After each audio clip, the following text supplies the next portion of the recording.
সুতরাং মা বোনেরা, আপনাদের কি বলবো, আপনারা যারা এখানে মঞ্চে, যারা আপনারা যারা প্যান্ডেলে আছেন, মা ও মা,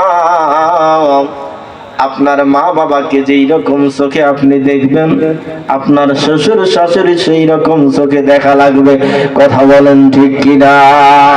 বলতেছিলাম যুবক ডাক দিয়ে বলল, ভাই প্রতিদিন দুধ দহন করে এসে সর্বপ্রথম আমার মারে আমি দুধ দেই, তারপরে আমার ছেলে সন্তান আমরা নিজে খাই।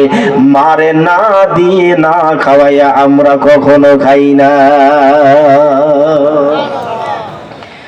কিন্তু ভাই একটা কথা আমার মনে পড়ে যায়, একদিন উর্দুম্বা ছাগল চড়াইতে গিয়ে বহুদূর চলে যায়। চলে যাওয়ার পর বাড়িতে ঘুরে আসতে বহু সময় লেগে যায়, রাত্র গভীর হয়ে যায়। আমি তখন দুধটা দহন করে যখন গভীর রজনীতে এসে বাড়িতে এসে দেখি আমার মা বিছানায় ঘুমিয়ে গিয়েছে। আমি লক্ষ্য করলাম আমার মা ঘুমিয়ে গেছে, কিন্তু আমি তো এটা পছন্দ করি না, আমার মারে না খেয়ে আমরা খাওয়া পছন্দ করি না।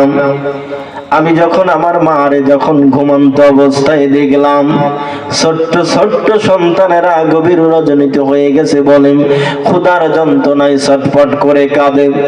আমার ডাক দিয়ে বলে, আব্বু খাবার দাও, ক্ষুধার যন্ত্রণা আর সহ্য করতে পারি না, দাও দাও তুমি আমাদের খাবার দাও।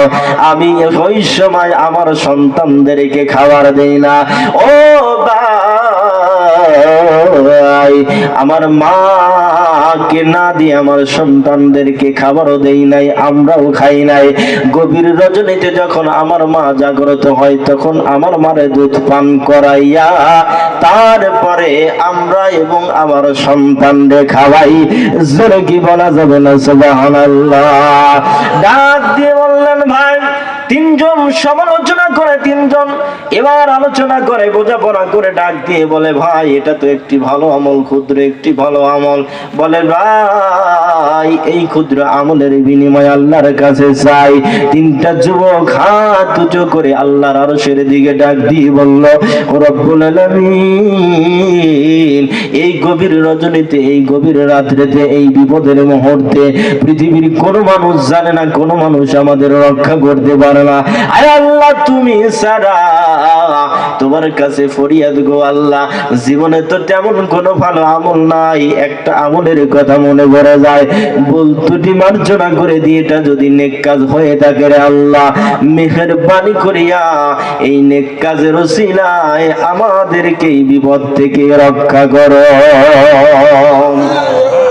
বুখারী শরীফের ভিতরে এসেছে, আল্লাহর নবী বলেছেন, যখনই তিনজন মিলে যখন দোয়াটা করলো এই নেক কাজের ওসিলায়, আমার আল্লাহকে ভয়ের মতো ভয় করে যখন ডাক দিয়েছে, বিশ্ব নবী বললেন আমার আল্লাহ তাদেরকে তাদের ডাকে সাড়া দিয়ে পাথরটা কিছুটা আমার আল্লাহ হালকা করে দিয়েছেন।